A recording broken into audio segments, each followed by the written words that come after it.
Warning: the Savage Nation contains adult language, adult content, psychological nudity. Listener discretion is advised.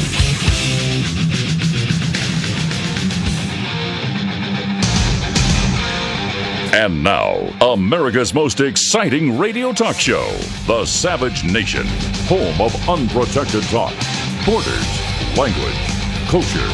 And here he is, Michael Savage. Welcome to the Savage Nation. Today we're going to talk about free speech, a topic I know an awful lot about from several fronts. One, because I'm in the free speech business. Without the First Amendment, I wouldn't be on the radio, which would please many of you on the left who don't believe in free speech at all. You believe in controlled speech. You believe in government speech. You believe in progressive speech. In other words, you believe in your hate speech and no one else's. And, of course, we're going to focus on the Pamela Geller event in Texas and how O'Reilly and Greta Sustern, owned and operated by I think 18% still owned by Prince Alawite, I'm not sure, but bending over backwards to blame the victim, in other words. Didn't attack the Islamic murderers, didn't attack the religion for putting this hatred in the minds of these throwbacks, but no, attacks the person who provoked them. Of course she provoked them. She did it on purpose. It's to show the world what they're capable of unless they're constrained. And today it's cartoons of Muhammad, but what is it tomorrow? You have to understand that a large number of Muslims don't just want to ban pictures of Muhammad, but they want to ban any speech critical of Islam. And I can guarantee you that Hussein in the White House is already drawing up plans to ban the criticism of Islam. Now, let's go back in time here. O'Reilly and Greta, I would say, should be ashamed of themselves, but they have no shame. They've always been fronts for the progressive Islamist establishment. That's my opinion. But they're not alone. There's some people who I like very much who've attacked Pamela Geller, including Laura Ingraham, including Donald Trump. They have it totally wrong. She didn't taunt them with her actions, and if she did, so what? So what if she taunted them with their actions? Let me tell you something. I have to agree with O'Reilly and Greta and all the others. Let me ask you some questions. Was Martin Luther King and other civil rights leaders provoking violence when they marched from Selma to Montgomery? I don't think so. How about that one? How about the American Nazi Party marching in a Jewish neighborhood in Skokie, Illinois, being defended by the ACLU, made up mainly of Jewish lawyers who said, they have every right. Now, we don't agree with the Nazis, but hey, we'll defend their right to march. Where are all of those good Jewish liberals today defending Pamela Geller? They're not. They're attacking Pamela Geller. Do you understand this? There is no excuse for violence simply because someone said something or drew something you find offensive. That's not the American way. Well, what's next? Is it okay for the LGBT crowd to bomb churches because churches provoke them by preaching against homosexuality? Is it okay for some to attack liberal churches because they provoke by supporting a sadomasochism and abortion? Of course not. Pamela Geller is a provocateur, but she did nothing wrong. Pamela and those who participated in that event were peacefully exercising their free speech rights in opposition to the very murderous violence that occurred in France related to the Charlie Hebdo and many others who have suffered and been murdered because they dared criticize or make fun of Islam. I believe that O'Reilly is a coward hiding behind the middle road in order to pretend that he really is the middle road. No, my friends, this is pure evil. Pure evil kills for a cartoon. This is all about free speech. You have to understand what this is all about. It's all about the Muslims in the United States of America and the world trying to shut down any criticism of their Quran and Muhammad. I have read the Quran. It is quoted extensively as part of dialogue in Countdown to Mecca, my novel coming out next week. In over 100 places, they call for killing the infidel. Why doesn't the New York Times talk about the holy book itself? Why doesn't the New York Times, which attacks the Catholic Church in an obtuse manner on a regular basis, look into the Quran and see the more than 100 verses that call Muslims to war with what they call non-believers? That would be anyone who isn't Muslim. Why doesn't the New York Times look at Quran 551, which says that Muslims are not to take Jews and Christians for friends? Allah describes them as unjust people. The answer is quite clear, because we're living in a twisted world. There's a lot more to talk about, and we'll talk about it here on the Savage Nation. And there's something else you have to know. The FBI said they overlooked the Texas Muslim shooter's violent tweets because there are so many like them. Did you hear this? The official said there are so many like him that you have to prioritize your investigations. Really? That's very interesting, because the Islamic State just said that they have at least 71 active Islamic State members in the U.S. trained to kill. Why aren't they rounding them up? They may be on the FBI watch list. I mean, mixed in with watching Christians, returning war veterans, anti-abortion activists. Occasionally, they can devote 1% of the FBI's investigative abilities to looking into radicalized Muslims, couldn't they? Why are they bothering with patriotic Americans? Because Hussein is in the White House. In plain English, it's an upside-down world because of what's going on in the White House. More to the point, ISIS calls Jewess Pamela Keller Khanzir, which means pig. Are they the only ones calling Jews pigs? I'm afraid to tell all of you good liberal Jews who are wringing your hands, this is in the essence of the whole, this is the essence of the whole problem. You have a pathologically willful blindness as to what is going on in the world. You have no idea what U.S. Muslim attitudes are towards Jews and Christians. You like to think that because they appear at interdenominational groups that they're on your side. You want to find out what they're saying about Jews and Christians behind your back. My friends, this is the beginning of the battle. And Geller may be repugnant. Geller may be obnoxious. Geller may be a provocateur. But Geller did the world a favor. Geller exposed the hatred that exists within Islam itself. It's not just within the jihadis. I have said to you numerous times, if you look back on the Jewish Bible, the Old Testament, it's filled with hate. It's filled with hate. Kill homosexuals, kill adulterers, this and that. I've read Leviticus. I've read it on the air. But modern Jews, even Orthodox Jews, don't kill homosexuals and they don't stone adulteresses. They know the difference between a 5,000-year-old text and the real world, the world of the modern world, the world of humanity today. And Christianity. Christianity used to put people to the sword who were blaspheming Jesus. That was in the 15th century. But Christianity went through a reformation. Islam has not gone through a reformation. And instead of attacking Pamela Geller for showing us what is at the core of the religion and what animates some of the morons at the lowest level of the organization, which you may call a religion, some would call it just a political movement disguised as a religion. It's a Trojan horse in which they're using, by the way, to get into this country and to try to tell us how to live. Today it's cartoons, tomorrow it's pork on the menu. After it's pork on the menu, it's other graven images they don't like. After that, they'll take down the crosses off churches because they find them offensive. They've already done that in places in Michigan. They've stopped church bells from ringing. So make no mistake about it. She sees the handwriting on the wall. And as repugnant and as provocative as she may be, it's about free speech. And you know, there's a saying that many of you conservatives used to repeat. I think you've heard it. Free speech is not free. This is exactly what we're talking about with regard to Pamela Geller and the Texas murders. Free speech is not free. The graves of our warriors across Europe and America, our cemeteries, are filled with people who fought for the right to criticize others without getting killed for it. So if you want to give that away and fall into O'Reilly and Scarface's trap, go ahead.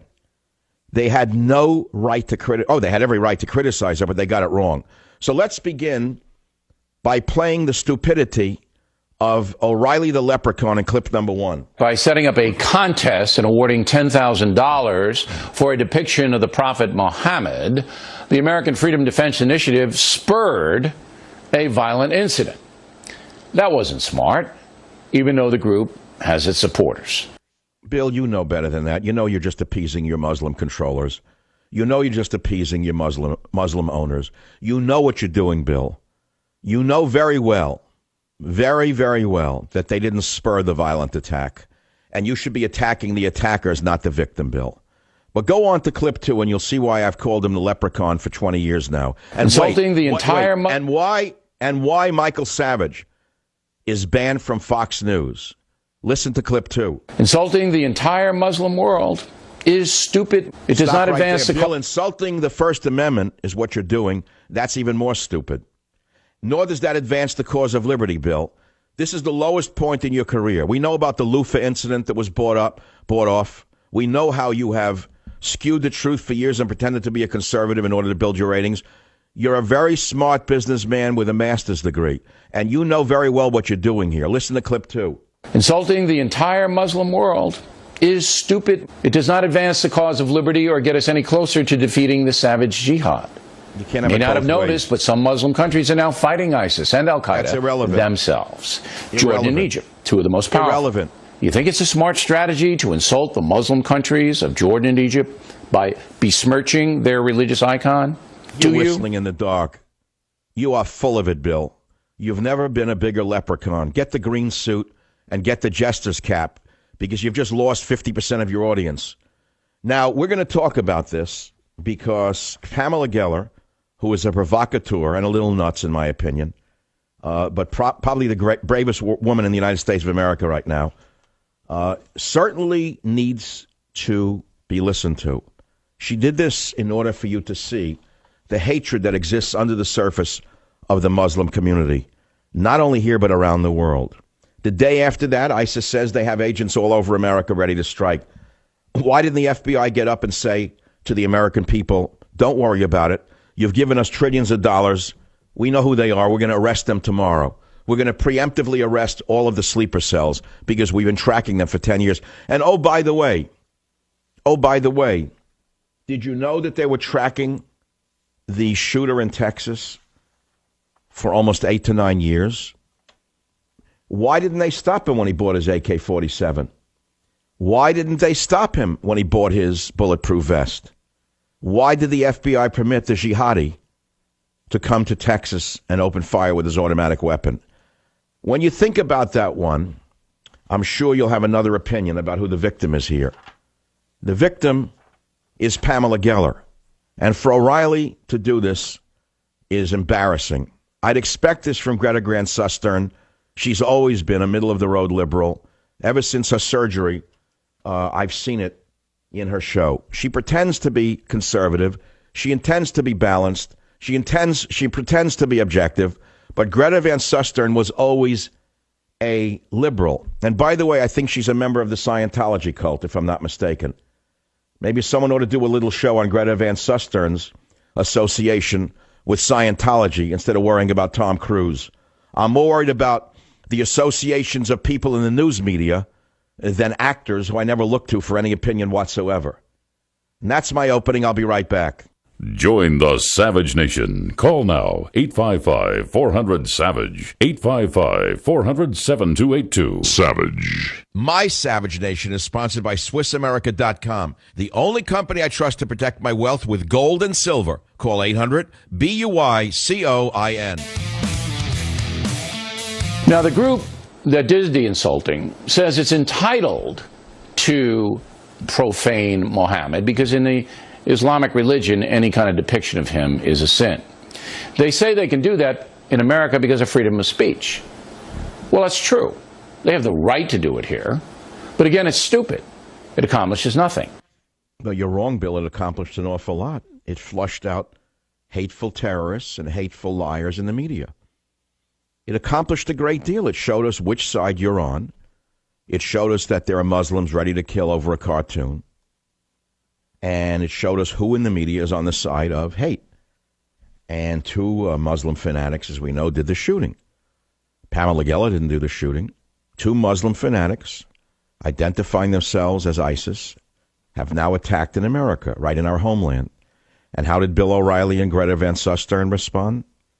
Why?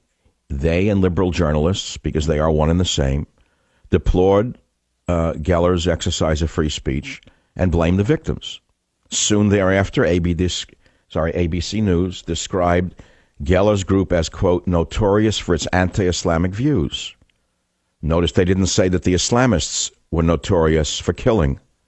Notice they didn't say anything about setting people on fire in their homeland of ISIL. No, it was Pamela Geller. No, indeed, everything is upside down in Alice in Wonderland. That evening, on Monday, all three so-called networks were repeating the hate group, the description of Geller's group as a hate group. That's put out by the Southern Christian Poverty Center, whatever it's called. They are an actual hate group. The Southern, I don't know what it's called, Southern Christian Poverty Center, I don't know what it is. It's a leftist fanatic hate group. It's a hate machine. And they're the ones who called her a hate group.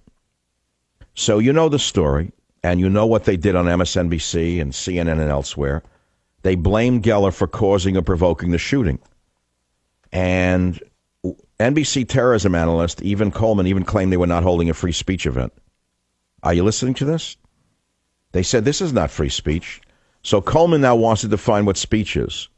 This is how obnoxious it's become. But I'll quote Winston Churchill again, who said that the object of the protections of free speech are to protect offensive speech. I've said it to you 1,000 times.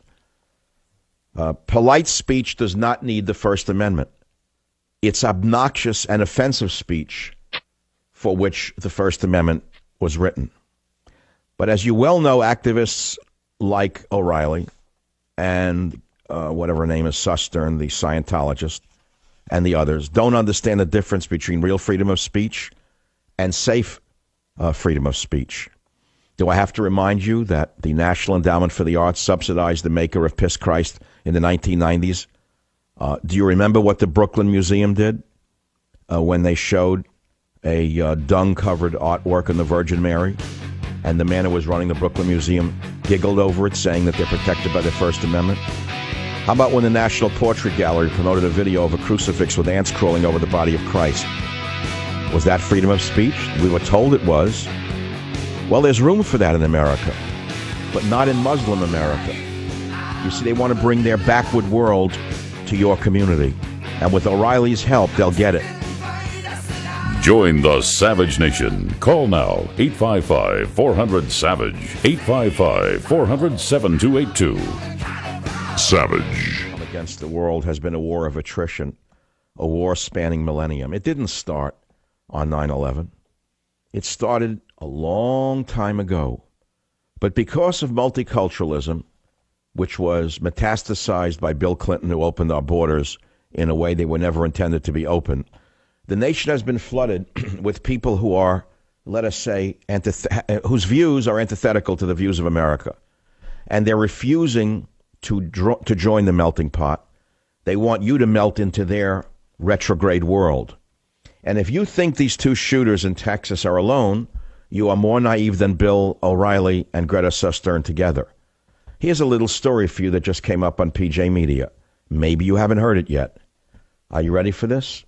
A Kansas City mosque that lobbied Obama to ban free speech will hold a funeral for the Texas jihadist Nadia Sufi. A service will be held tomorrow for Nadia Sufi at the Islamic Society of Greater Kansas City. Now, this is the equivalent, would be the equivalent, to put it in context for all of you who are liberal, of, let's say, it's the mid-30s, and the Nazi movement is spreading its tentacles around the world, including in America, which they did, where they had speeches on stages with a Nazi flag on one side of Madison Square Garden and an American flag on the other, with a poster, by the way, of George Washington behind them and Adolf Hitler. Do you understand what I'm saying to you? This went on in this country. I'll never forget when I saw that when I was a little boy in the 50s. I was going through old magazines, and I found out that the Nazis had been that prominent in America as far as the late 30s and brazen enough to hold rallies in Madison Square Garden and other venues here in the United States of America. And no one could stop them because we have freedom of speech in America. But behind George Washington, behind the American flag, was Adolf Hitler. And we know what Adolf Hitler wanted. He wasn't George Washington. He didn't want freedom of speech. Now, make believe that some members of the Nazi Party tried to shoot some Americans, got caught, got killed. And a German church, a Lutheran church, let's say, was going to hold a funeral for the Nazis. in America. Tell me what would be said. Tell me what would be said if they held a funeral for some of the members of the Nazi Party who were killed here. Certainly the FBI would have been there and gotten down the license plates and names of everyone at the funeral.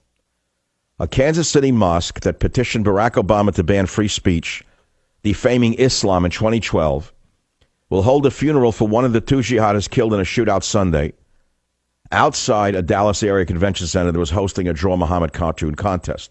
This is from PJ Media, great site. The funeral for one of the people suspected in a chilling attack, outside of a Texas art contest will be held in the Metro, says KCTV5. While Nadir Sufi never lived in the Metro, his father lives in an Overland Park neighborhood near 158th Place with his wife, Nadir's stepmother. A woman who came to the door at the home told KCTV5 that the family didn't want to talk about what happened to Sufi. Police say the 34-year-old and 30-year-old Elton Simpson opened fire at a Dallas area conference center on Sunday. The art exhibit and contest depicting Muhammad was being held there. By the way, whenever I hear the word the Prophet Muhammad, I'm a little disturbed. How come they don't say the Lord Jesus? How come they speak about Jesus just by his first name, Jesus? What do you mean, Jesus? You mean he's Jesus, but Muhammad is a prophet and Jesus isn't? Anyway, we'll go on. I'm just trying to show you what language is. There's more to the story.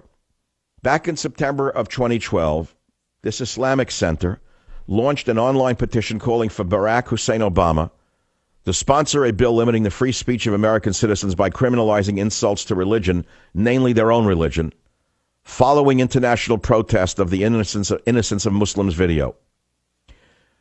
I can read more on it, but you should read it yourself. One of the board members on the mosque defended the petition to ban free speech. In an interview with the local media following the report by PJ Media, they said this: insulting somebody else or putting somebody down can incite violence and lead to people losing their lives. We're trying not to give these people a chance to misbehave, said Mohammed Kohia, who started the petition along with the executive board of the Islamic Society of Greater Kansas City. Now, the ACLU stepped in and they disagreed with them at that time. Here's what the ACLU attorney said, which I'm shocked. Somebody's speech is no excuse for violence. That's right. But you can't punish the speaker for the violence practiced by others. While I understand why they're upset, their preposition is clearly unconstitutional. I'd like to hear the ACLU's opinion today. By the way, this same mosque had hosted internationally renowned Islamic hate speaker Khalid Yassin, whose controversial statements include calling for the death penalty for gays and describing the beliefs of Christians and Jews as filth. The Australian news channel exposed this hateful imam's views back in 2005, and we have a video of it. They do on PJ Media, which I'm going to link up on michaelsavage.com. So Nadir Sufi and Elton Simpson tried to silence speakers at Sunday's event in Texas, and now there's a funeral for one of them, and I'm not making it up. A Kansas City mosque that wanted to ban free speech in 2012 will hold a funeral for this vile Texas jihadist shooter, Nadir Sufi. I wonder if O'Reilly will be there with a crocodile tear to show how balanced and fair he is. I wonder if Greta Van Susteren will be there to show her solidarity with her Muslim friends. You want to talk about this? Because they're not alone. Many of you are confused. You think that this is just about Pamela Geller. Pamela Geller is not the problem. She's the victim. She has showed you what is under the surface in this country. Every sane military member in this audience knows what the battle really is. Ask any soldier who fought in Afghanistan or Iraq what they saw Muslims doing in the countries that they were sent to liberate. Yeah, ask them and maybe you'll find out what terrorism really is. Or you don't have to go that far. Just recall people being set alive, afire while they're alive. Ask about the Yazidi women being raped as young as 8 years old by these peace-loving Muslims in the Middle East. Ask about the kidnapping and the murders. Ask about all of these things. You'll understand what the battle really is. And you'll understand that this event in Texas is only a spark in America. It's a war that's been spanning millennium, a war of attrition spanning millennium, said Sutcliffe. I guess we can wait a little longer. That's on page 65 of Countdown to Mecca. In this book that I wrote, the novel coming out next week, I've got the shivers on this. The title itself is eerie, given the timing of this event and what's going on in the world. Countdown to Mecca, coming out next week. It's a chilling proposition in this novel.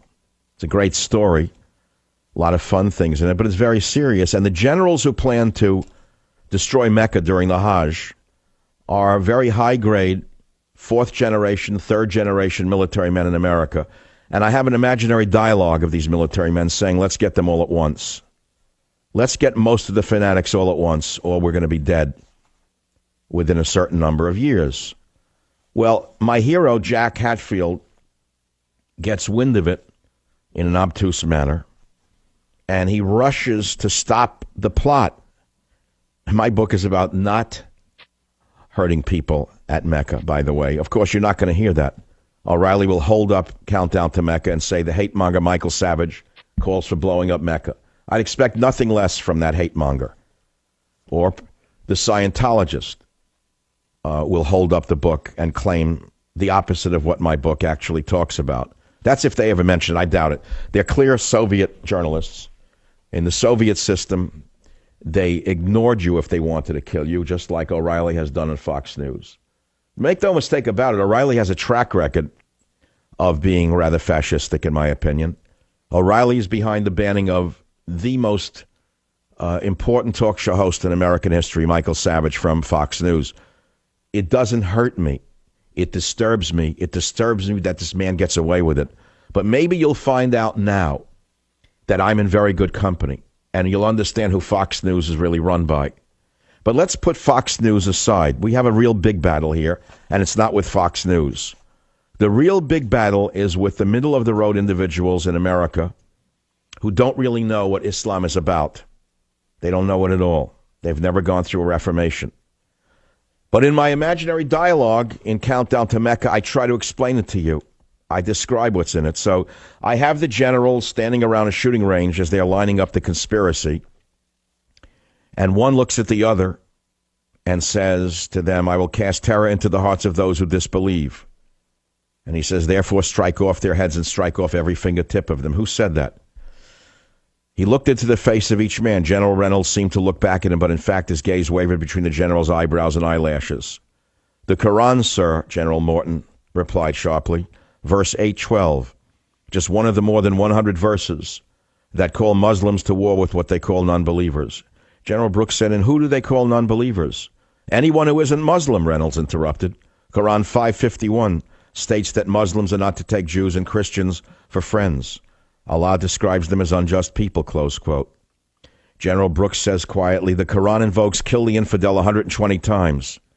What kind of sane nation permits these people to practice such open hatred? Sir, General Morton said, I thought we were here to discuss Firebird.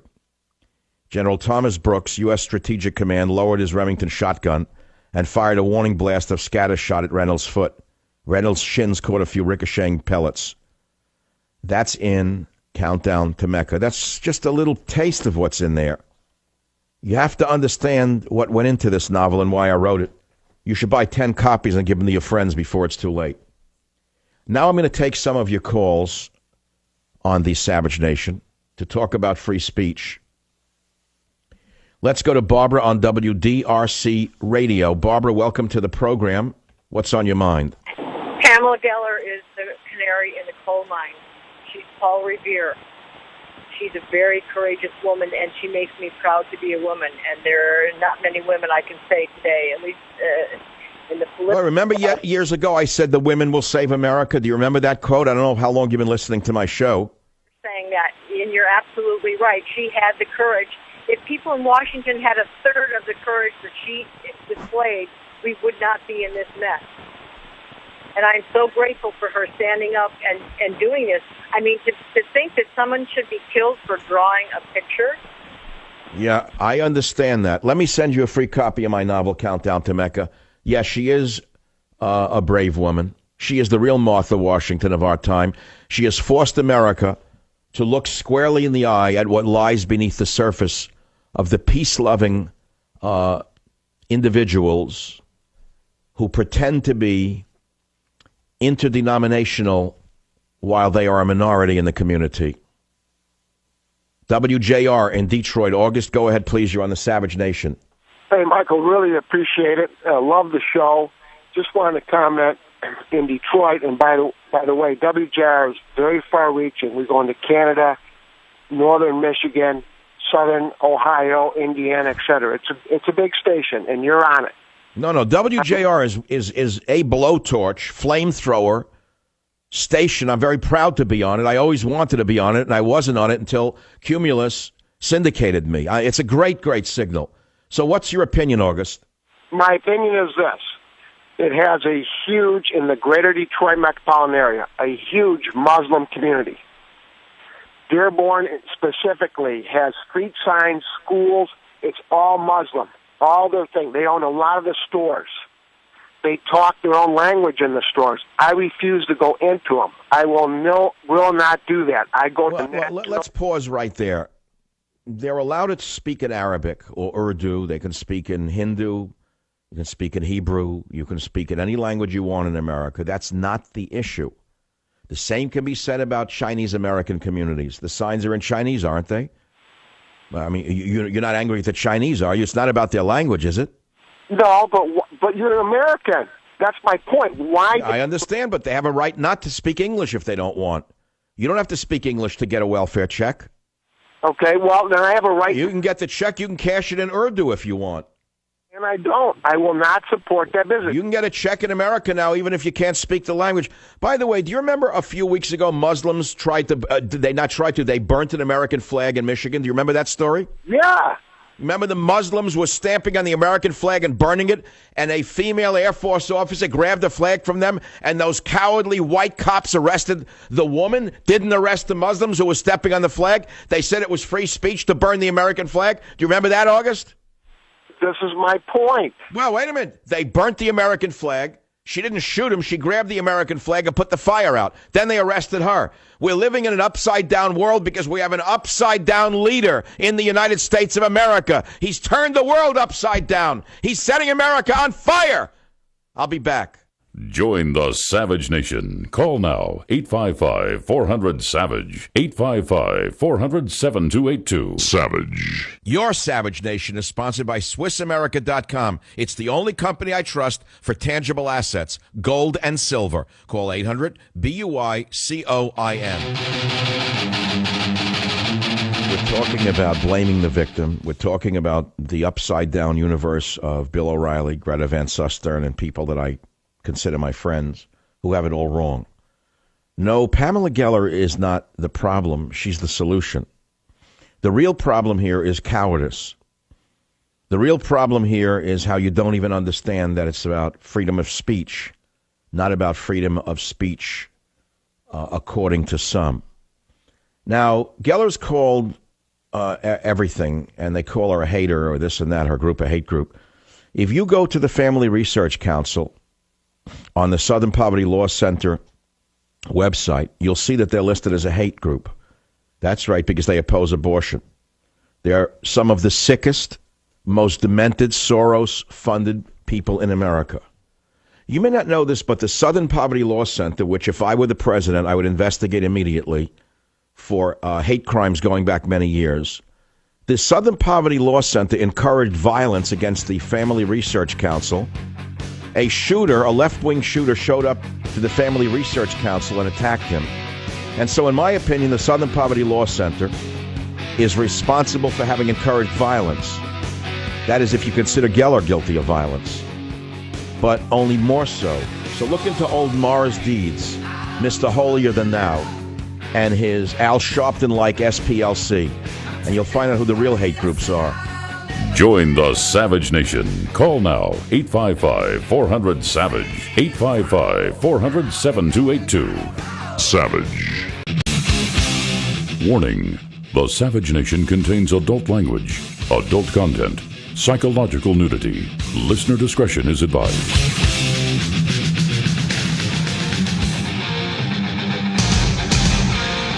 And now, America's most exciting radio talk show, The Savage Nation, home of unprotected talk, borders, language, culture. And here he is, Michael Savage. Well, the battle lines are drawn, and many of you understand what they are and what's at stake. And we're talking about the Islamic murders, attempted murders of innocent people assembling in a free speech rally. However repugnant, they're protected by the First Amendment, as they should be. And you've got hand-wringers like Bill O'Reilly claiming they were provoking the violence. In other words, they're blaming the victim. And I've asked you many times, where do you want provocation to end and freedom of speech to begin? Were civil rights leaders provoking violence in the South when they marched from Selma to Montgomery? I don't think so. Not at all. So what are you talking about? You want self-suppression to empower evil? We're supposed to worry about what fanatics say about their religion and say, okay, I agree with you. So where does it end? I told you what they did in Michigan. I told you they banned church bells in Michigan years ago, and I spoke out about it. I told you what was coming. And if you think it's about a picture of Muhammad, you're wrong. That's just the beginning. If they can get you to bend down for them now with the Muhammad picture, what is it tomorrow that they're going to ask you to do? And you'll say, you know what, it's not so bad. After all, when they came for those who were drawing pictures of Muhammad, I really supported them because I don't draw pictures of Muhammad. And you know, when they came for the Christians' church bells, I didn't raise my voice because I'm not even a Christian. We don't have them in a synagogue. Well, the Muslims aren't going to bother us. Everyone knows that Muslims and Jews get along. Oh, yeah, they get along. And then when they came for the Jews, who was left? Nobody. And see, if you haven't learned from history, you're never going to learn from Bill O'Reilly, even though he writes these pseudo-history books. His next book ought to be Killing Free Speech instead of killing Patton. His next one ought to be Killing the First Amendment. I recommend that to you, Bill. Write a new book called Killing Free Speech in America. You'll be right at the front of the list because if I'm not mistaken, when I was banned in England, I think you backed the British, not Michael Savage. So at least you're consistent. Miriam on WABC, welcome to the Savage Nation. Hi, Dr. Savage. As a grandchild of Holocaust survivors, I want to thank you for speaking the truth. My great-grandfather was murdered in a gas chamber, and he did not provoke the Nazis. He didn't do anything. Fully right. Okay, so do you understand what I'm saying on this show today, that drawing a picture of Muhammad, however repugnant it may be to some Muslims, is not an excuse to murder them? 100%. Okay, so why is it so many liberal Jews are wringing their hands and saying you shouldn't provoke them? I don't know. I'm not liberal. I'm Orthodox. I mean, you know, and I live and let live. You know, I let everyone do their thing. I respect everybody.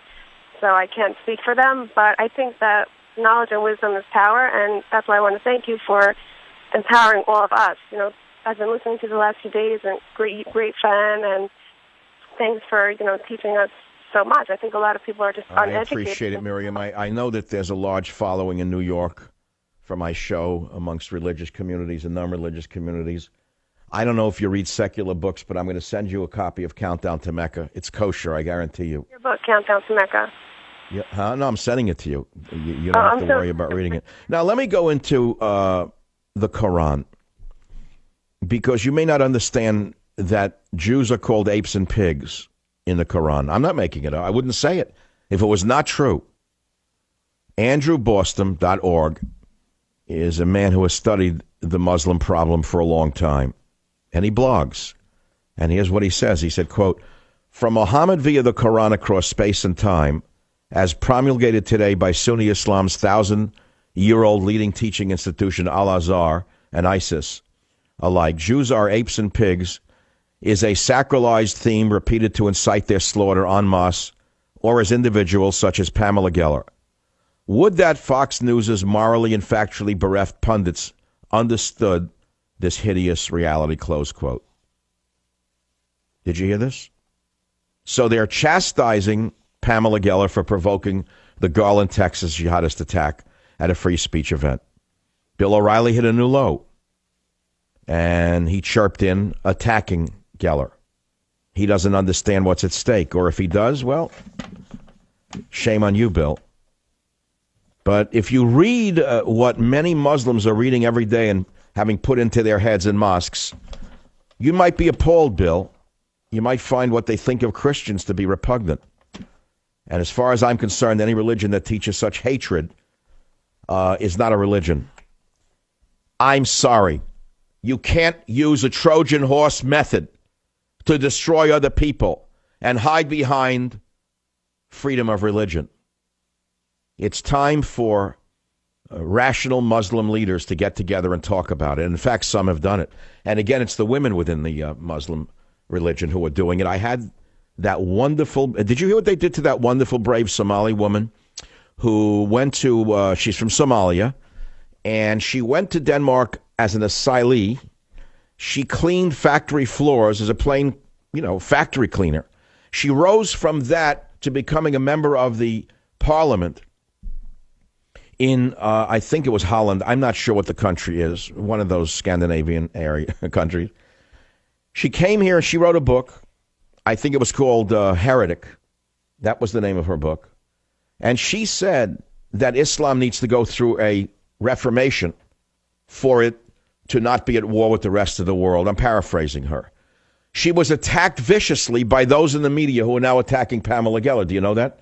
Here was a Muslim woman from Somalia saying that Islam has such hatred in it that it needs to reform the Quran in order for it to move into the modern world, in order to not treat women as garbage and not to look down on other religions as filth. She said it. She was attacked by the same people in the media who are attacking Pamela Geller. So how do you feel about this? WMAL in Washington. Sylvia, what's your opinion on this incendiary issue? Yes, thank you, Dr. Savage. This is such an outrage with respect to the media. It is so painfully obvious that they're complicit in destroying the First Amendment. And what I find interesting is that your dream is very prophetic, as well as what it sounds like your book. So people need to really pay attention to what you have to say. What, you mean the dream about the blindfolded white elephant? Yes. Well, who was the white elephant? Oh, gosh, our supposed friends at Fox could be the white elephant. Interesting. Oh, I dreamed it, and I was sort of thinking it was the Republican Party because the elephant is their symbol. Well, yes. But then again, you see, here's the thing you've got to understand about Bill O'Reilly. Bill O'Reilly's not a bad guy. Bill O'Reilly's a very clever businessman in disguise. And Bill knows which way the wind blows. And in my opinion, Bill understands that right now he's got to be a little more Sharia compliant in order to survive in the new America under Hussein and the liberals in the Republican Party. So he knows which way the wind blows, and he's going with it. I would expect nothing less from Greta. Greta always has been what she is. All right, stay on the line. Free copy of Countdown to Mecca. Everyone gets one who gets on the air today. I really like the callers. I really do. Really love the callers today. You're afraid of a cartoon now? You know, back in the 60s, I was an activist poet in the East Village for a while. I was a young teacher, but I hung around with the loonies on the left. I've told you this. There's nothing hidden about that. It was a fun time. Everyone was trying to be wild and free and crazy. You know, everyone was aping the Beatles or whatever. And there were some amongst us who were more radical than others, some who were really bad revolutionaries. And there was a guy who published a rag down there. I forget the name of the magazine, but he put on the cover of the magazine a picture of Uncle Sam with his pants down being sodomized. I was so offended by it that I sought the pockmarked jerk out.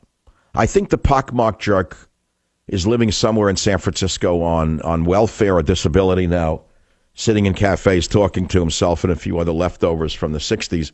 But the point was, he painted a picture of Uncle Sam that I found sickening. It got me ill.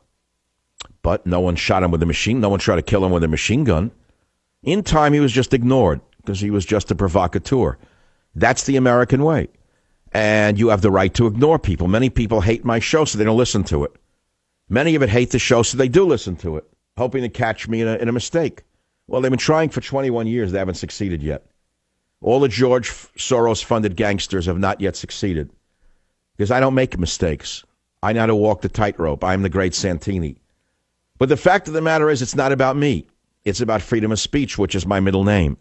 Without freedom of speech, I would have no capacity to speak. I would have no capacity to write my books, nor would you. And so I believe absolutely in the First Amendment. I believe in the absolutely believe in the First Amendment.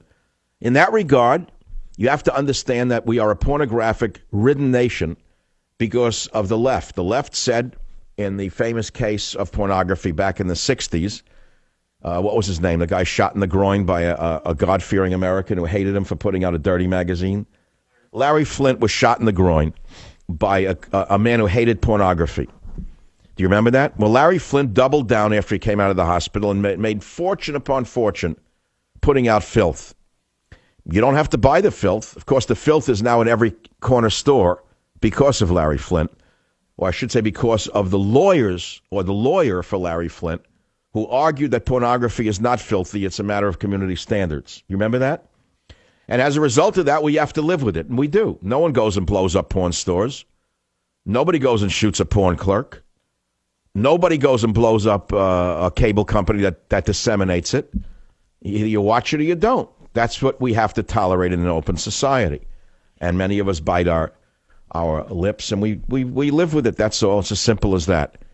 If the Muslims want to live in this country, they're going to have to learn to live in an open society. If they can't live in it, then they have an option, which is to leave it and go back to a God-fearing nation like Yemen, where I'm sure the welfare benefits and the freedoms are just as great, just as well-funded, and just as strong as in America. I'm paraphrasing someone right now. Those of you who get the joke.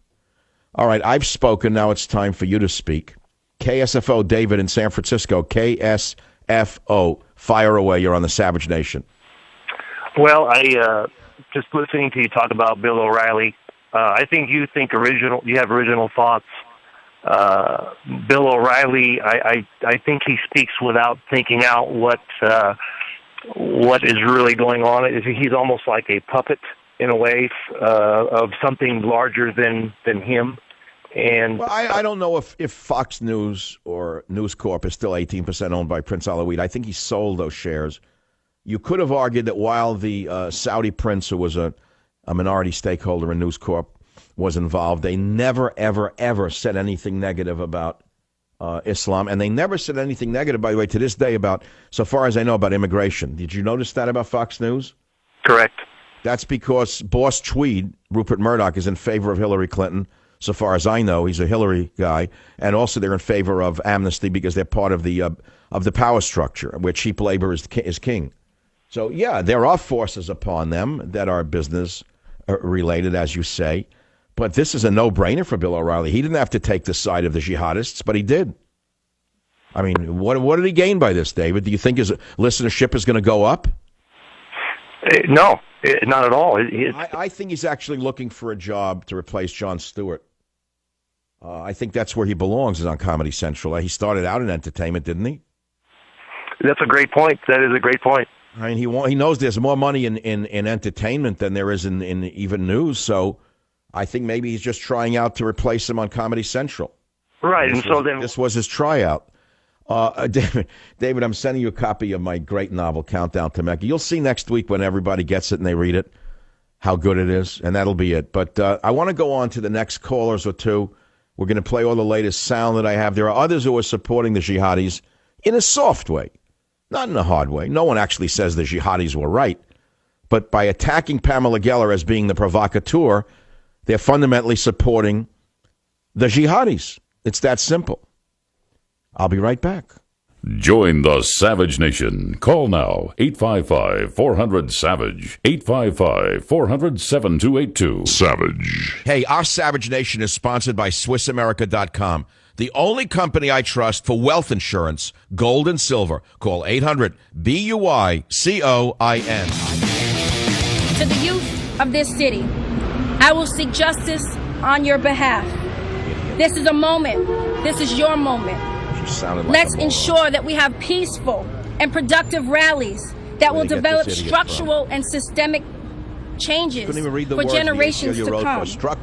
You're at the forefront of this cause. Right. You remember her? Remember this idiot?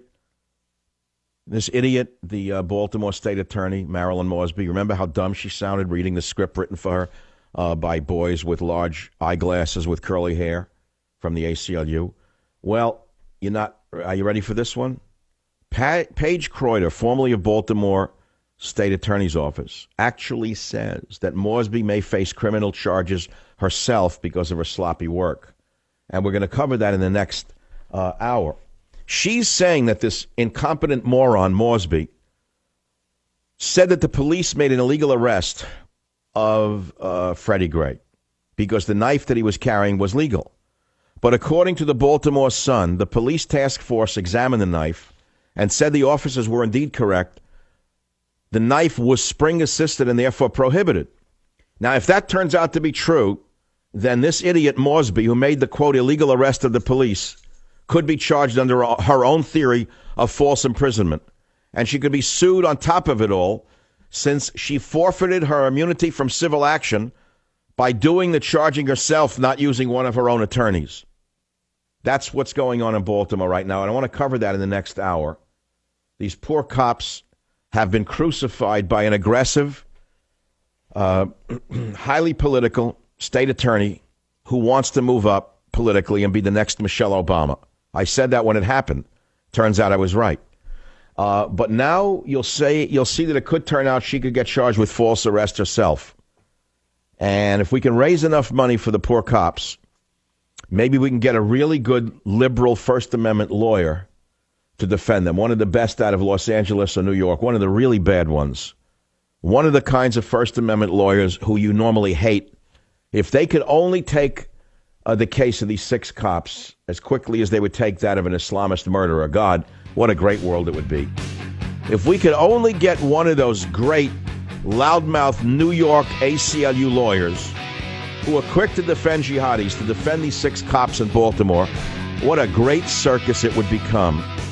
Because we may actually see Mosby going to jail under the pretext that she raised herself of false imprisonment. Wouldn't that be wonderful? Wouldn't that be justice? No justice, no peace. Join the Savage Nation. Call now, 855-400-SAVAGE, 855-400-7282. Savage. Welcome back. Thinking well is the best revenge. By the way, not living well. That's for the incompetent, degenerate English. Living well is the best revenge. It wasn't an English woman who said it, by the way. Or you can't be too rich and too thin. Things like that don't really matter. Thinking well is the best revenge. And it's very difficult to think well when you're under stress. But like that traffic cop in Texas, who while under fire was able to fire back with a handgun, facing Muslims with machine guns with body armor and kill both of them. That's what you have to do in radio in order to survive. So right now we're going to ratchet it up. You've heard of multitasking. We're going to multi-topic rather on the Savage Nation. We've been covering the way that those in the media who think that they're so smart got it wrong by attacking Pamela Geller instead of the jihadists, thereby appeasing the radical Muslims, thereby taking us down the road of the slow road of attrition to their demands, because today it's cartoons, tomorrow it's pork, after the pork it's the church bells, after the church bells it's be Muhammad for a day, after being Muhammad for a day it's female genital mutilation. I mean, where does it end? It ends there with Pamela Geller. Either you're on her side or you're on the side of the jihadists. It's that simple. It's a war. And it's a war of attrition that's been going on for 1,000 years or for millennia. But if you don't know history, you're going to repeat your history. Now, we're talking about that topic, as well as the Baltimore situation, where the incompetent moron, Marilyn Mosby, you listen to her voice, she's just like an idiot. That they somehow picked her from, almost like an Obama, was handpicked by certain powerful people to become president. It seems to me Marilyn Mosby was handpicked to become Baltimore State Attorney because she sounds like an incompetent child in her charges, if you remember it. So let's listen to her right now in her original statement where the world gasped when they heard this child speaking, ruining the lives of 6 policemen and endangering police across America. Listen. To the youth of this city, I will seek justice on your behalf. This is a moment. This is your moment. There. Do you understand what she just did? She was on a soapbox becoming Al Sharpton in a skirt. Her job is not to seek justice on their behalf. I said it last week. Right off the bat, I knew she was zany. She was batty. It's not her job to seek justice on behalf of the mobs. It's called mob justice. So that's what you had in Baltimore. And there's more you could listen to her. I mean, we don't have to go on and on because we have the other side of it today. Now, a former state attorney, Paige Kreuter, formerly of the Baltimore State's Attorney's Office, says that Marilyn Mosby herself can be charged for an illegal arrest of the police because of what she said they did. She may have made the illegal arrest, and she could be charged under her own theory of false imprisonment. So let's now play clip 7 of former Deputy State Attorney Paige Kreuter talking about the incompetence of the attorney, the state attorney in Baltimore, Mosby. Listen. She didn't use the tools available to her. She herself is terribly inexperienced. She never personally was involved in any cases of these magnitude. And further of all, you can look at the charges themselves that tell you that she doesn't have her ducks in a row. All right. Then she goes on in the next clip, which you must hear. Her probable cause statement, which she drafted, and it wasn't a police officer doing it, she drafted to establish probable cause for the arrest of these officers, do not support the charge of second-degree murder. And then she has charged the 2 arresting officers with false imprisonment when there's a serious question as to whether or not there was probable cause. She also could not possibly have thought through the implications of charging officers for arresting without probable cause, because those implications are very serious if you're going to charge them criminally for what may have been a mistake. Yeah, for what may have been a mistake. So now the case hinges not only on Mosby's incompetence and bias, by the way, and her mob mentality, but she goes on in 9 and 10, and you have to hear these. But if an officer has incorrectly interpreted the Fourth Amendment to be subject to criminal charges, has a huge chilling effect on the police department, about which I'm getting feedback already. So, yeah, she could not have possibly taken the time to think that through. When you have hold on. No, sorry. Listen, that's the most important one. My friend and the attorney, Daniel Horowitz, explained to me last week that he actually was in the Supreme Court arguing with the case, protecting police on the exact same situation years ago, where if a policeman makes a mistake and arrests somebody, and he was saying there was something else, like they were pursuing, if you're pursuing somebody like Freddie Gray was being pursued, and you inadvertently arrest him by mistake, the officer has immunity to prosecution. The Supreme Court already upheld that. So now here we have this lady saying the very same thing, but it gets better in clip 10. When you have a complicated case like this and a volatile case like this, you have to take your time to get it right. You have to take your time so that people have confidence that the charges that you are placing are not motivated by political ambition and do not reflect your inexperience. In this case, 2 weeks is almost unheard of a case like this. Remember what I said when this happened? I said I've never seen charges filed so quickly. It normally takes months to do investigation. Now listen to 11. What else this Mosby did to rush to judgment? She did not use her own homicide unit to investigate this. She was doing a separate investigation, which, by the way, will probably complicate her ability to prosecute the case. But she didn't use her most experienced attorneys. She did not use the grand jury, which should have been a very important tool to her to swear witnesses under oath, so that if they change their testimony later, to have ordinary citizens of that grand jury ask questions about what happened, so she can get their feedback as to what questions are unanswered and as to what their perception of what the appropriate charges would be. So you understand that these cops were railroaded by a vicious, greedy, aggressive state attorney who has political ambitions. You get it so far? It gets even better. She says Mosby, who made the illegal arrest of the cops, could be charged under her own theory of false imprisonment when it's shown that the knife, in fact, was spring-assisted and therefore prohibited, and they had every right to arrest Freddie Gray. She could then go to jail under the same theory that she's using against the cops. And then, to top it off, wouldn't this be delightful? She could be sued since she forfeited her immunity from civil action by doing the charging herself. So let's listen to the last one in this series. In number 12. She didn't even have the autopsy report until the morning of she was announcing the charges. In other words, her mind was already made up. Ditto with the police report. She didn't get the completed police investigative report until the day before she announced her charges, meaning her mind had to have been made up. She did no consultation with the police investigators. There had to have been many, many questions. Just her own charging documents raised many questions.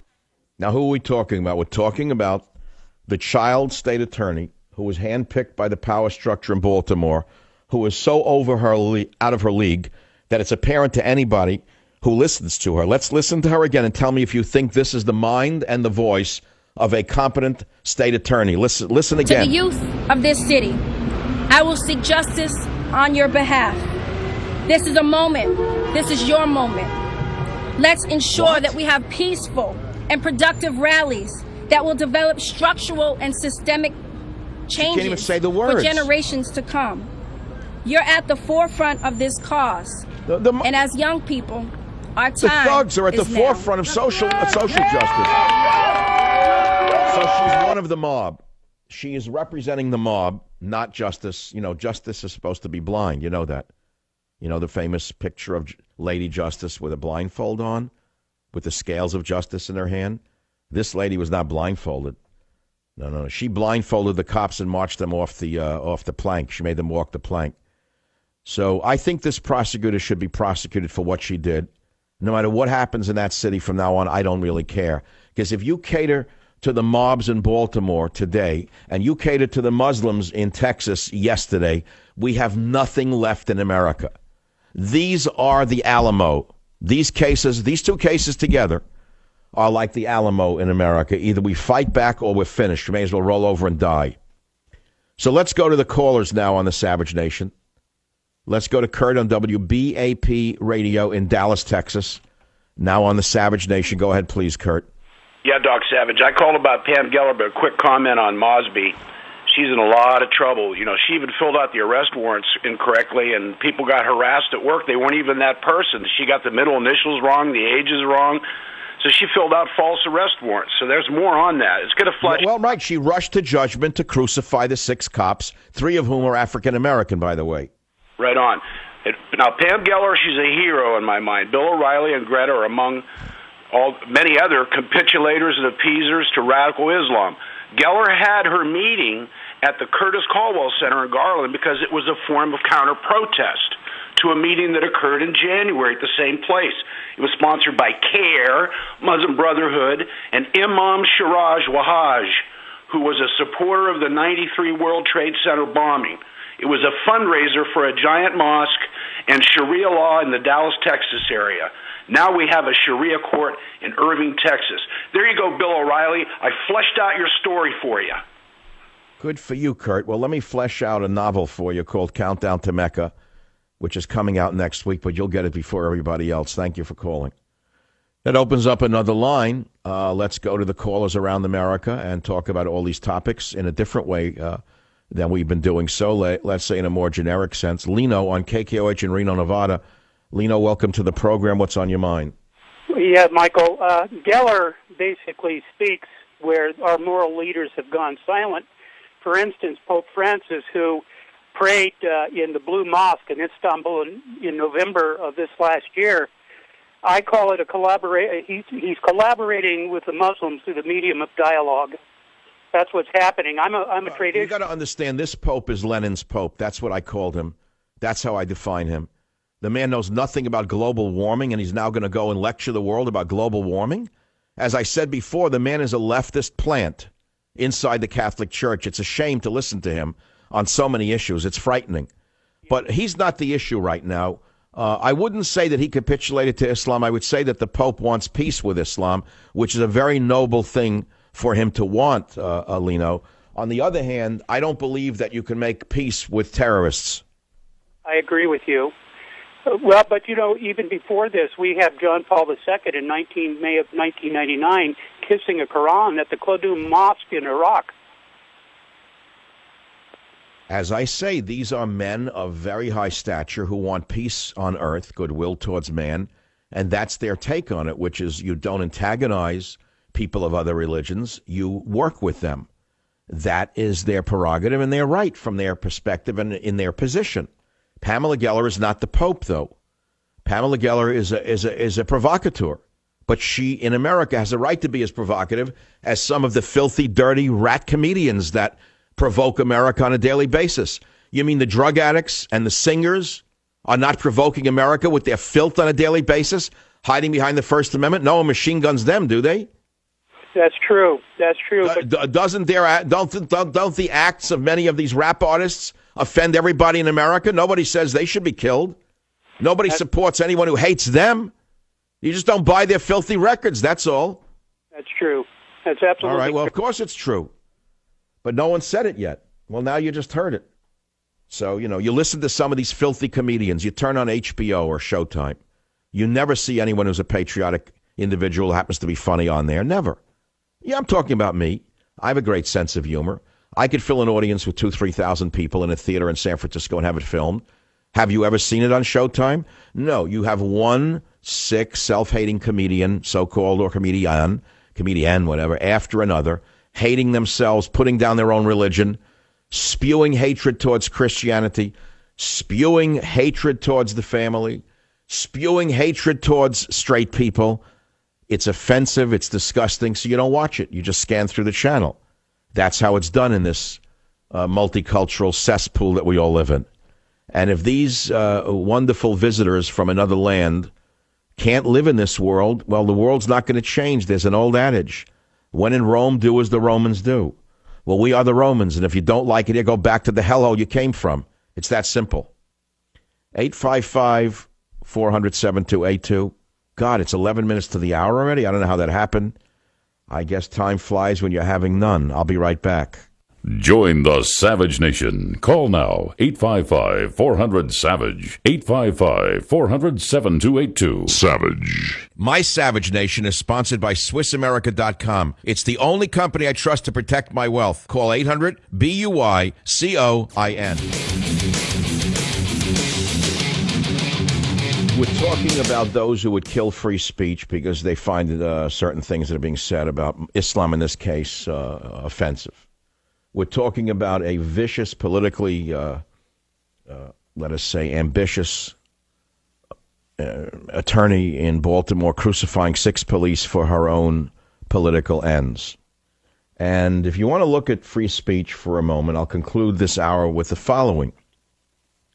There are limits on the First Amendment. The Supreme Court held that fighting words and incitements to specific and imminent violence are not protected. But what are fighting words? Well, let's look at them. As recently as 2011, the Supreme Court ruled 8-1 that the Westboro Baptist Church had a First Amendment right to picket a military funeral and wave signs that read, "You're going to hell," and "Thank God for dead soldiers." That's because they hated homosexuals. And so the Supreme Court has already ruled on what hate speech is. And the individuals who say that there are limits to the First Amendment are 100% right. But what are the limits? The ones they determine them to be? I would say you should read the Constitution and understand it before you go on CNN and misinterpret it. You can say that hate speech isn't protected, but I'd like you to define what hate speech is. One man's hate speech is another man's something else. Do you remember the left screaming George Bush is a war criminal? That was hate speech, wasn't it? Well, if you were George Bush or a Republican saying George Bush is a war criminal was hate speech. Was it banned? No. And I want to remind you that constitutional speech protections, meaning the First Amendment, wouldn't be strong if they did not include hate speech. Because, as I said to you before, vile, offensive speech is what the First Amendment was written for. Polite speech does not need to be protected by the First Amendment. Do you understand that yet? Well, I hope you do. I hope you've understood me. I'm here for another big hour. Take your calls. I'll talk about my new novel, Countdown to Mecca, which you must buy and you must read. Join the Savage Nation. Call now, 855-400-SAVAGE, 855-400-7282. Content, psychological nudity. Listener discretion is advised.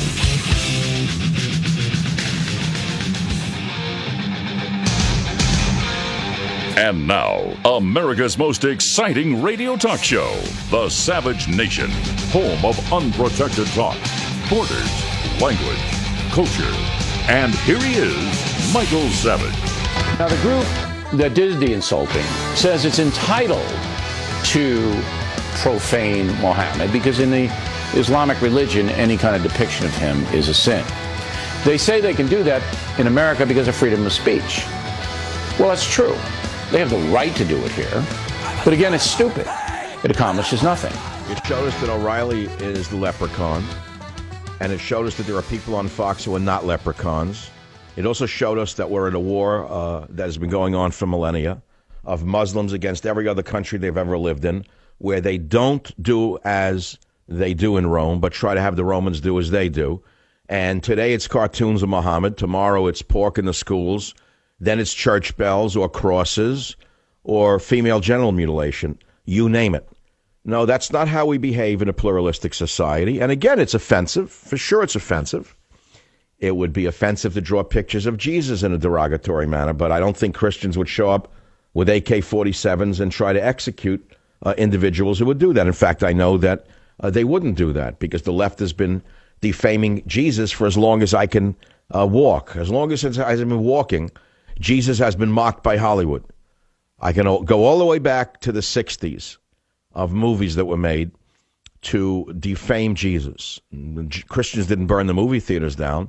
They tolerated people who were attacking their God, God's son, however you want to put it.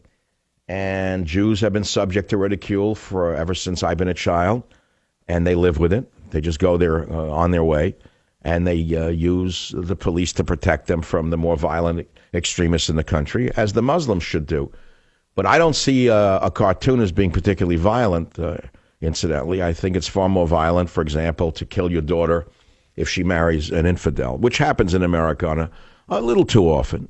I think it's far more violent to conduct female genital mutilation in a bathtub if you've just come here from an African nation and you don't know what civility is.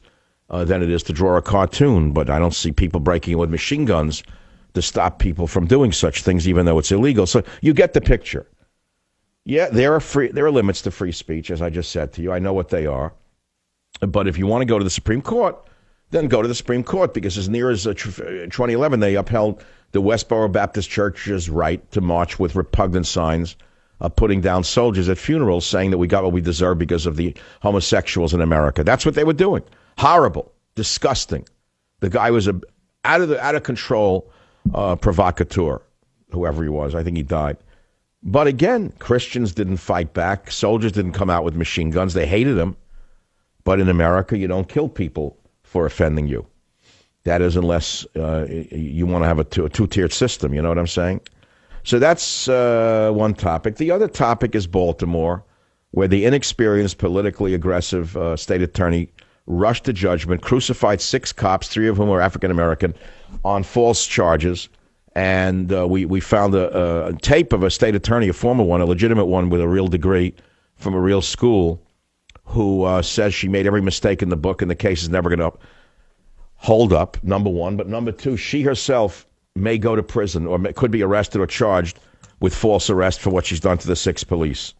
That was an amazing piece of sound from Paige Kreuter, the former deputy state attorney in Baltimore, who laid out the case for possibly not only investigating, but taking this politically ambitious neophyte called Mosby and charging her for arresting them without probable cause.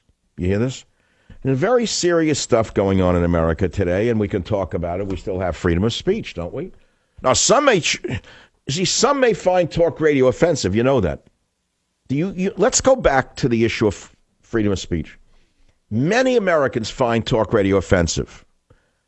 Dianne Feinstein tried to close down talk radio. Nancy Pelosi tried to shut down talk radio. Several Republicans, including Trent, whatever his name was, that guy from Mississippi. I forget his name. Remember him? Trent something or other. I can't even remember his name. Joined the Democrats to stop talk radio with the so-called fairness doctrine because they found our speech to be offensive. There are advertisers who boycott talk shows like mine because they are on the side of the haters. They want to control the dialogue, so they won't advertise on the show. You notice I never have a car company? Most of you drive cars, don't you? More of you drive cars than progressives drive cars, as far as I can tell, especially certain kind of cars.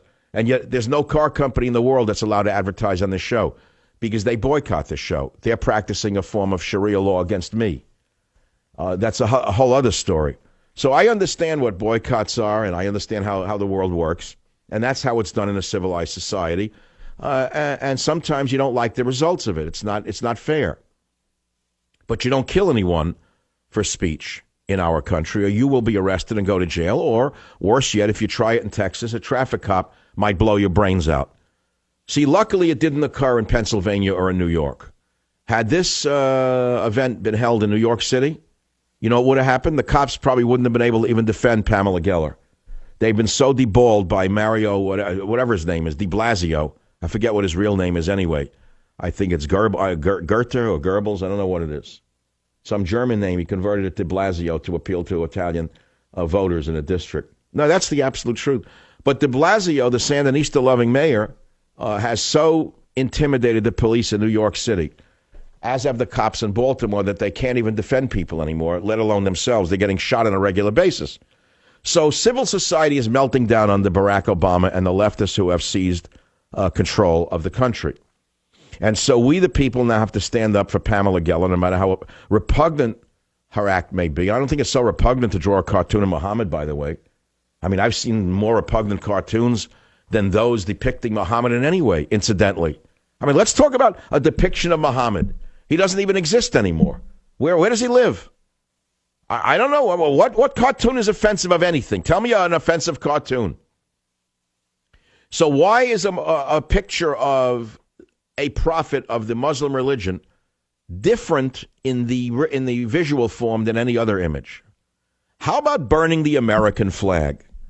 Why, just 2 weeks ago, Muslim students burnt an American flag on a campus in Michigan. I think they're from the same area we're talking about there, where there's a large Muslim community. And they burnt the flag, and a female naval officer had the guts to stand up to them, grab the flag away, stamp the fire out. She was arrested by cowardly police who said that the Muslim students had a right to burn the American flag. Well, technically the cops were right, but they were wrong in arresting her. So what I'm saying is, I find it very repugnant to trash the American flag and burn the American flag. To me, it's fighting words. I'd like to hurt the people who do things like that, but I know better. I know that if I do that, I'm going to be arrested. So we have almost unlimited freedom of expression in America. Otherwise, the filthy, degenerate drug addicts on Showtime, the filthy, degenerate drug addicts in the movies, the filthy, degenerate Showtime and HBO so-called comedians wouldn't make a dime. But we have to put up with their filth, their anti-woman, anti-family, anti-Christian rhetoric on a daily basis. How do we do it? We don't watch them. That's what America is all about. And so we can talk about these things. Both topics are in play. The minute I return, I'll take your call. Well, let me take a call right now. 855-400-7282. Mike on WMAL. Go ahead, please. What's on your mind? Can you hear me? Yes, what's on your mind? Yes, I've been listening to you for 5 years. I want to identify as I'm a crazy libertarian gay man, and I've never heard you say anything that I found offensive. I heard you were a homophobe. When I heard you were coming on WMAL, I was completely freaked. And then I started listening to you. And I don't always agree with you, but I'm a great admirer of you. And because many people put Michael Savage down never having listened to me. And this hatred was spread by Media Matters, a front group of George Soros, the most dangerous man on the planet, in my opinion. But what I'm saying is, Mike, thanks for at least listening and giving me a chance. Listen, I define myself as a sexual libertarian. I think you've heard me say that, haven't you? Yes, sir. All right, well, there it is. What do I care what the other man does to pleasure himself? What's in my business? I'd like to make one other point. I don't understand why that should be my business, how somebody chooses to pleasure themselves. I've said the line is drawn with the children. That's all. Leave them alone. But anyway, that's a separate topic. We're talking about freedom of speech here. You have found out that Michael Savage is not the Michael Savage you were warned about when I came on WMAL, because I'm not. Or else Cumulus never would have hired me. They had the sharp enough ears to understand who I really am as opposed to who people say I am. I only wish advertisers were as open-minded as you are. One other quick point, sir. Where was the left going crazy about crucifixes and icons being covered with feces and piss in some... Mike, I was on the radio when it happened in the mid-'90s. It was done at the Brooklyn Museum and elsewhere. It sickened me. The Catholics in New York were particularly offended. The Catholic League was so angry. They wrote letters and this and that, but they didn't shoot anybody, Mike. No, we don't do that. So on top of it all, are you a Catholic who goes to church? Well, actually, I am. I attend the old Latin Mass. So you're a libertarian, gay Catholic traditionalist. I like that. That's a nice combination. And I follow the church's teaching. I'm celibate. Wait a minute. You're a gay celibate. Okay. How does that work? Well, let's not go into that. I mean, that's a little too intimate. But, I mean, the word gay and celibate, I understand how that works, meaning you identify as a gay man, but you don't engage in sexuality with others. Is that it? Well, absolutely. You know, when people ask, well, why did you choose to be gay? That's like asking someone, well, why do they like chocolate ice cream or why do they like vanilla ice cream? No one in their right mind, other than certain lesbians, I've never met a gay man who chose to be gay. Why would you choose that? I don't know. It's a lot of trouble on Earth. Choose to be ostracized by your... Yeah, that's right. It's a lot of trouble to choose that. I don't think many choose it. I think it's chosen for them, but that's a separate topic of... and again, it's something I shy away from, Mike, because I can easily be misinterpreted. I say, as Rabelais wrote, fais ce que voudras, do as you will, just leave me out of it. I'm not interested, and don't hurt the children. And that goes for everybody, heteros as well. Same thing, Mike, you know, because if you break it down, by the way, gays do about the same thing that a lot of straight people do sexually. That's the conundrum, by the way, on the gay issue. This is an interesting problem for some people who get logically trapped. You say, well, why do you hate gays? You say this, it's that. First you say it's unnatural, then you say, wait, I can show you in the animal kingdom it is natural. That blows that argument away. Then I've heard them say, well, because gays do things with each other that's unnatural. I said, well, then why do men and women do the same thing? So, I mean, I've heard it. So I've covered this argument from many different sides, Mike. But the issue today is the Muslim world and how they treat gays, isn't it? Well, I mean, if you're gay and you're in a Muslim country that practices Sharia, I mean, you're going to end up... Well, I mean, we're going to end up just like, oh, let's talk about the 300 Christians that were just massacred by ISIS, you know. But, of course, the president didn't come out. He can talk about Baltimore, but he can't talk about, you know, the thousands of Christians that are being slaughtered. Correct. Or how homosexuals are stoned to death to this day in Iran and in Iraq and in Saudi Arabia. That's right. And the entire gay community in America should recognize the danger they are in by not understanding the danger they are in with Sharia law and which side they should be on this issue. They should see it the way you do, Mike. Mike, I'm going to send you a copy of Countdown to Mecca, but I promise I will send it in a plain brown wrapper so you're not ostracized for reading Michael Savage. I'll be right back.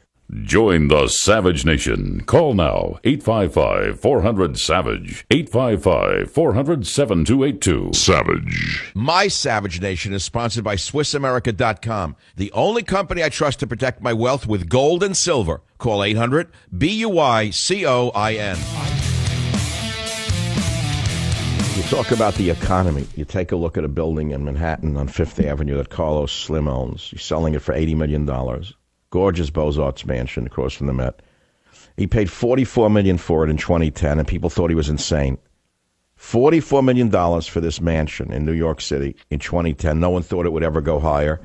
And now Carlos Slim, the richest man in the world, is trying to sell his Beaux-Arts home for $80 million in 2015. So, you know, it's the best of times, it's the worst of times. And here we are trapped in a culture war, social war, religious war, you name it. And we, the people, have to face it all, and we have to deal with it. That's why we're talking about these things.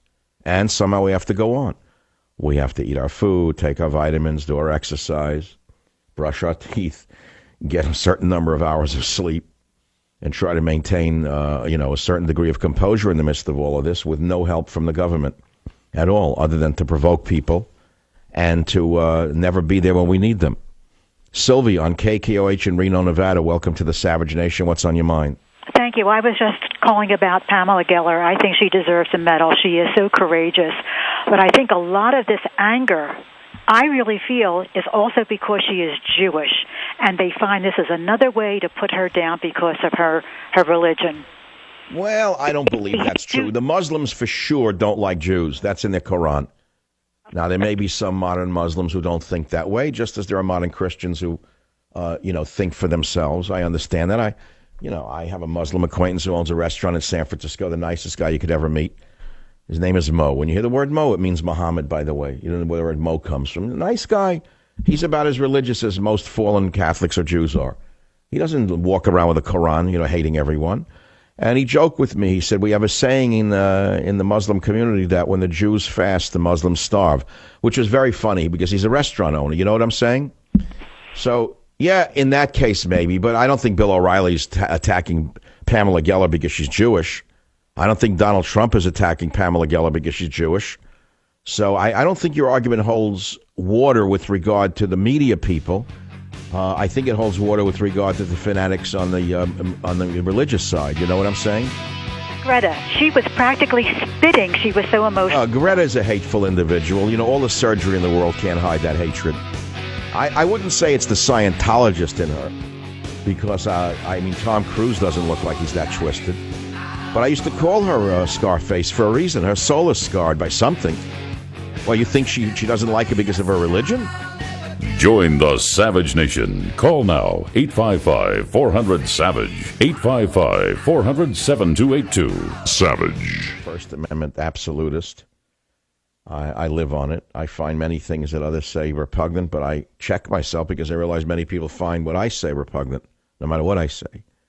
So I'm very reluctant to say you should limit free speech, except when you yell fire in a crowded theater. And the Supreme Court has upheld it with a very, very sweeping liberal view of what the First Amendment actually says, permitting some of the most vile hatred to be protected, such as the Westboro Baptist Church signs at military funerals. So I don't think you're going to get the Supreme Court to redefine the First Amendment any day soon.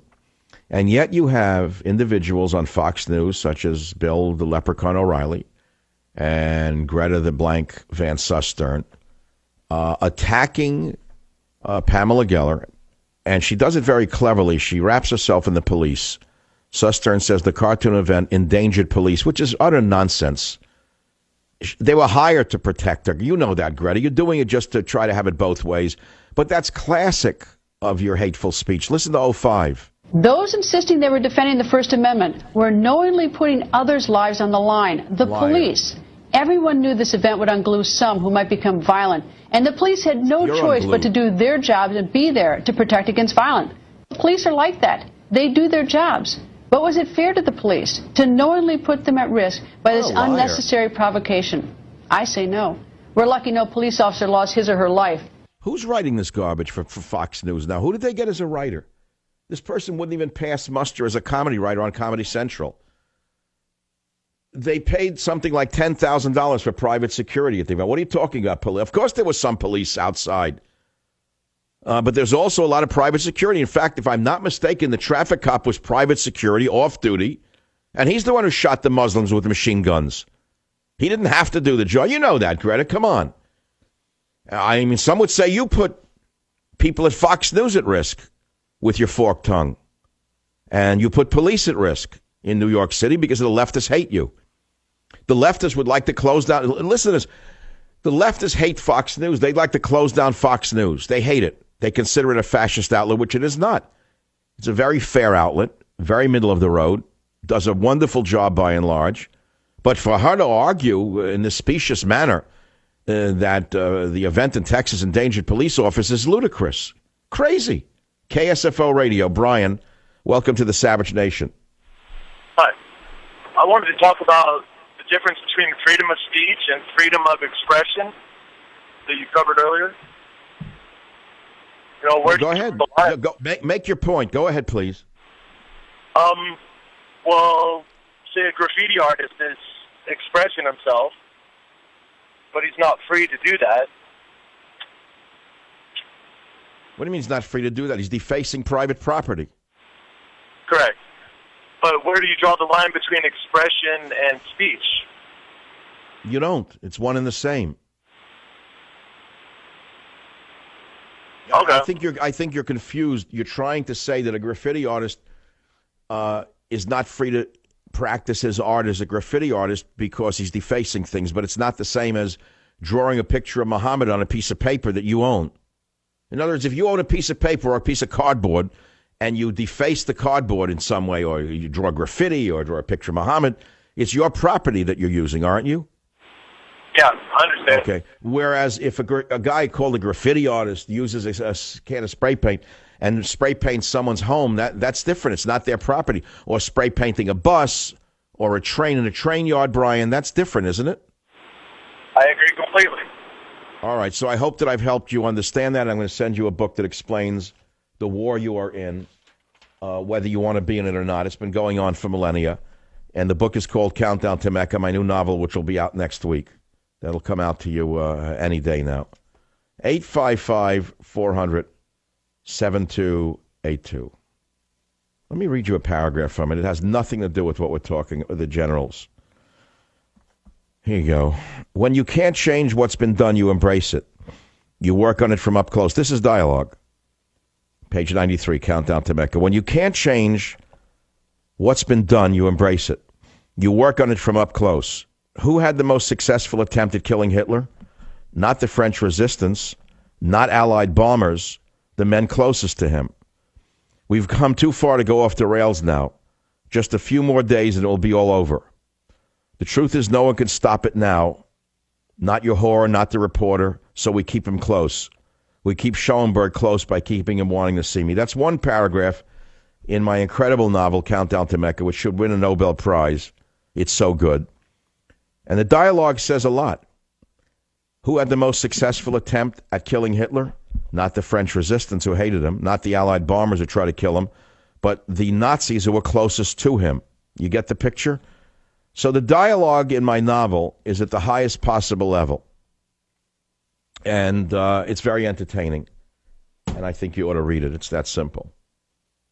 Let's take some calls on the Savage Nation. WBOB, James, welcome to the program. What's on your mind?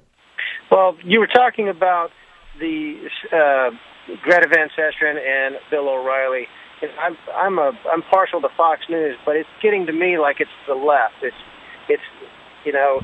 It has. It's moved to the left. No, Fox News started out conservative, and they moved. They're centrist, center right in some cases, center left in others. They're the CNN of 5 years ago. Yes, I agree. Totally 100%. In other words, they're like the Republican Party itself. You know, if you analyze Fox News, it's very much like the Republican Party, don't you think, James? I agree, because they have the same commentators on, the same people time and time. That's right. What's his name? The former guy, I used to call him Bush, but they called him Bush's brain. You know who I'm talking. I forget his name. I never remember him. He's a very important man, but I can't remember his name. You know the bald guy. What's his name?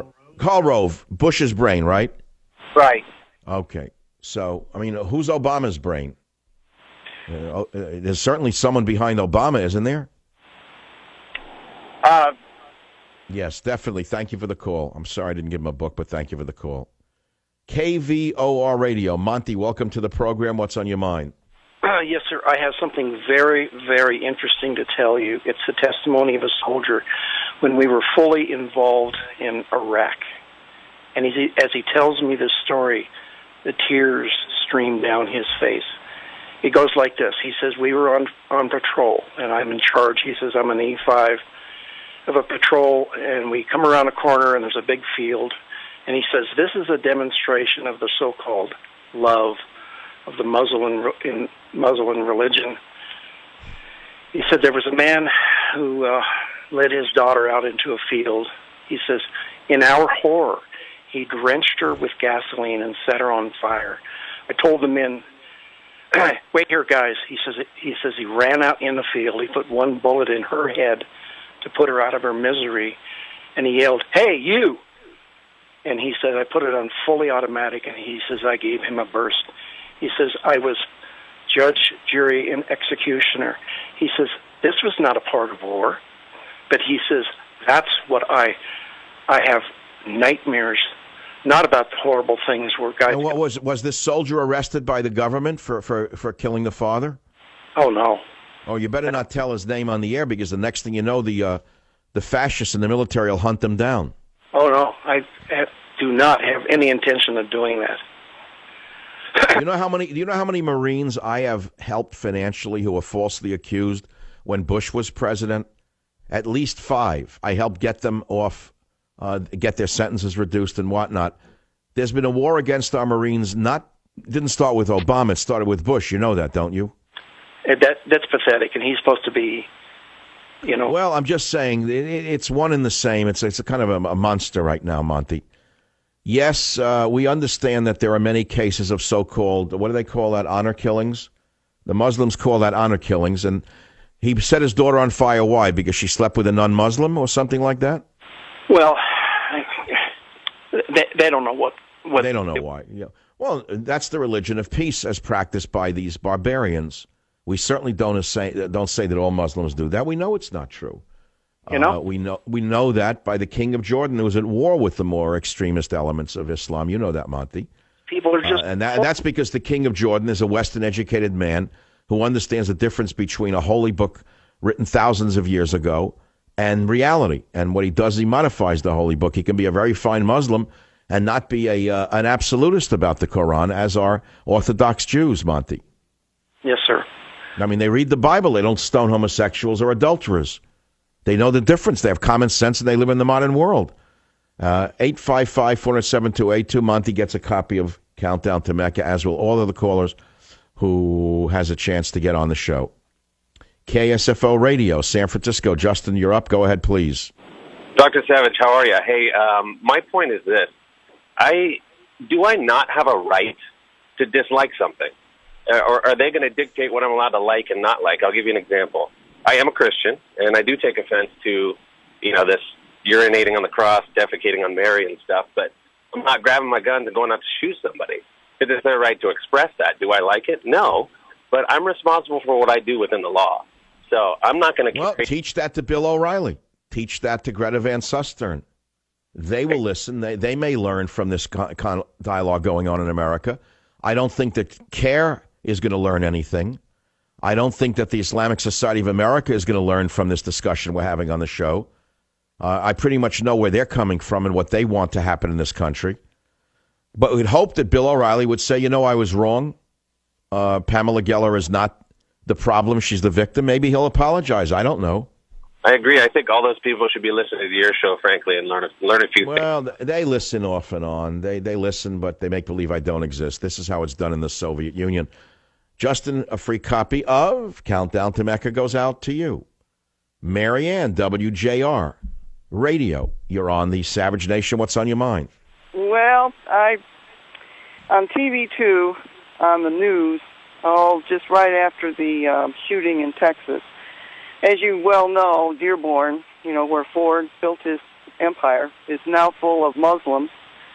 And the editor of the Arab Muslim newspaper, which they have a right to print because they're in America, came on TV2 and stated that us Americans have to understand that this is offensive what they did, and that he has to teach the Americans. And it just blew my mind. That's right. He has a big job ahead to induce Sharia law in America, but they're doing it one TV commentator at a time. Absolutely. I just thought my blood pressure was going to just blow the top of my head off. He has a lot of job. He's got a lot of teaching to do. I don't think he's going to reach too many people.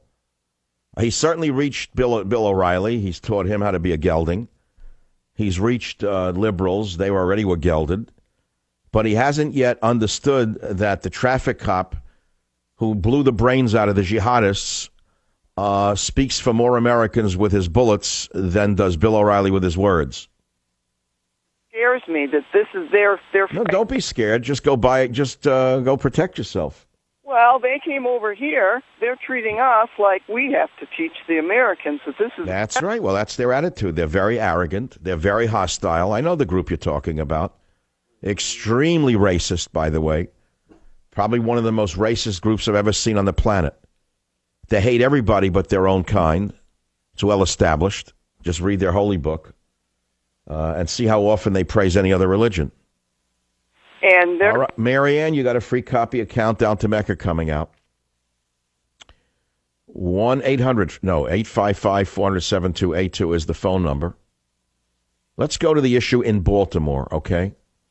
KKOH in Reno. Rochelle, welcome to the program. What's on your mind? Hi, I wanted to let you know I wrote Ms. Mosby a letter, and I asked her, how do you justify recounting every detail of your case? And will your actions of having done so interfere with the officer's right to a fair trial? And I'm sure you got no answer, Rochelle. Not yet. I just mailed it Saturday. But I told her the proper place to hold a fair trial is in the courtroom and not on the courthouse steps at a No, she's got herself in a lot of trouble. Outside of Baltimore, people know that she's basically conducted a what do you call this, a show trial of the type that was conducted in the Soviet Union. She attacked the police, and she did so probably not only in an unkind manner, but in a legal manner. Listen to clip number 8 from a former Deputy State Attorney, Paige Kreuter, on the incompetence and illegality of Mosby. Listen to clip 8. Her probable cause statement, which she drafted, and it wasn't a police officer doing it, she drafted to establish probable cause for the arrest of these officers, do not support the charge of second-degree murder. And then she has charged the 2 arresting officers with false imprisonment when there's a serious question as to whether or not there was probable cause. She also could not possibly have thought through the implications of charging officers for arresting without probable cause, because those implications are very serious if you're going to charge them criminally for what may have been a mistake. Okay, so we know that the Mosby woman, who sounded like a child from a college playing at being a state attorney, crucified the police because she's part of the mob. I'll be right back. Join the Savage Nation. Call now, 855-400-SAVAGE, 855-400-7282. Savage. Your Savage Nation is sponsored by SwissAmerica.com. It's the only company I trust for tangible assets, gold and silver. Call 800-BUI-COIN. I think this is only the beginning of our discussion of free speech, thanks to our Muslim friends. And we had a Muslim gentleman who called, unfortunately hung up. I was going to carry him over into this segment where he said, why don't we agree that no religion should be insulted? Christianity, Judaism, Hinduism, Buddhism, Islam. I thought about that and I said, okay, I'll tell you what, let's make that deal. We in America agree not to insult any religion. So that would mean that you have to go into the Quran, where Jews are characterized as apes and monkeys, and you'd have to remove that from your Holy Bible, right? Or Quran 560, which says, those whom Allah has cursed and put far away from his mercy, and with whom he is angry, turning some of them into monkeys and pigs by transmogrification, and who worship false gods. These are the Jews. False gods refers to Satan. They, the Jews, worship him by obeying him. So if you want us to agree to that, then you have to modify your holy book and take out these repugnant attacks upon Jews and on Christians. And then it's a deal. And that's a show.